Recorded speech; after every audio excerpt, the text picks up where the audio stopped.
Okay, I believe that this is recording. So today I'm going to talk about Alanna and how I think that Tamara Pierce or Tamora Pierce, don't want to mess her name up, does with it. So first, going into the point of kind of challenging cultural expectations of a feminine protagonist, I think that she does a great job. If you look at a lot of female protagonists, or at least heroes in the sense where they show, the ability to take down evil and they show strength. You think of characters, at least in the superhero world, of Black Widow or Catwoman, and especially Wonder Woman as well, but she's a bit different. But actually, I'll lump her in with this for this point.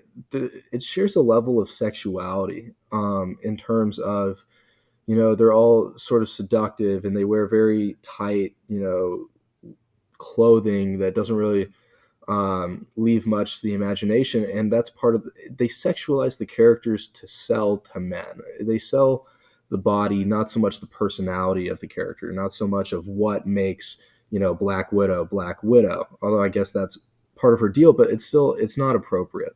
It's not it's not empowering. So I think that's more Pierce. Whenever she's making her own character, I think she does a great job with it.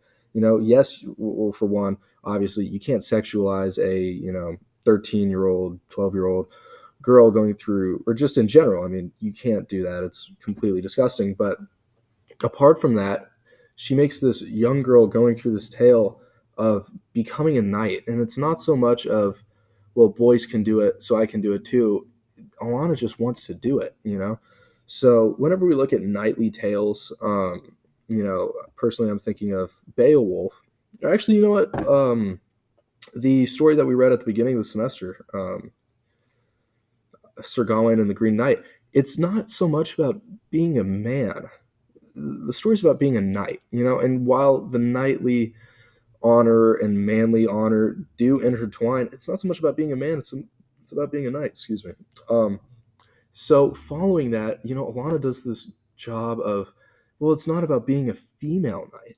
It's about being a knight. And I think that that's so good. I mean, you look at new movies, this doesn't really happen too much to my knowledge, in fiction, but you look at new movies like the new Thor movie where they had a female Thor. And, I think that a lot of Hollywood executives do that stuff to try to bring in um, women and play, I guess, politics, identity politics with their viewership bases. But I don't think that people want that. I think that people want their own characters. For instance, Black Panther sold huge with black communities, and the reason is because it's a black character. It's not, a remake with Black Iron Man like what they did in Black Panther 2, which didn't entirely work as well as they thought it would. She's not really the character that people want. But Black Panther, communities love that because it's their own character. It's not a remake of something that's already been done. So with Alana, it's a young girl's own character. It's not trying to make off, this presumption that all female characters have to be one way, or they have to be exact copies of, for Alana, some other knight that's going through it. It's her own character, and I think that that's what makes it really important. Um, Kind of going forward, I think that that's how Tamara Pierce wanted to go forward. Actually, sorry, look at my talking points because I just rambled real quick. So, going through her unique journey, she has to disguise her identity because of the hardships that she faced as a female knight trying to go through night school. And that she kind of battles with that a little bit, but also she's got her deal with magic. She goes through puberty, and that makes it harder for her to conceal her I guess, male counter identity. But with her healing abilities too, it's not so much of, everything's about, fighting off. She has a lot of internal conflict, and I think that's really important because there's so many people that go through that. So what I want to go back to, sorry, I just got to look back at my page. So yeah, I mean, I guess really going back to how she wanted to kind of change how females are seen, or I guess women protagonists. I think that she absolutely succeeded with her goal of taking it away from, the we are on the equal playing field as men, or look at our bodies like how some characters are. She does a good job of, this is what she can do. It's not about, being as good as men. It's about being as good as she can be. She's not exactly spurred on because of, she wants to prove to somebody else, Alanna in this case, she wants to prove to somebody else that she's just as good as them. She's proving it to herself.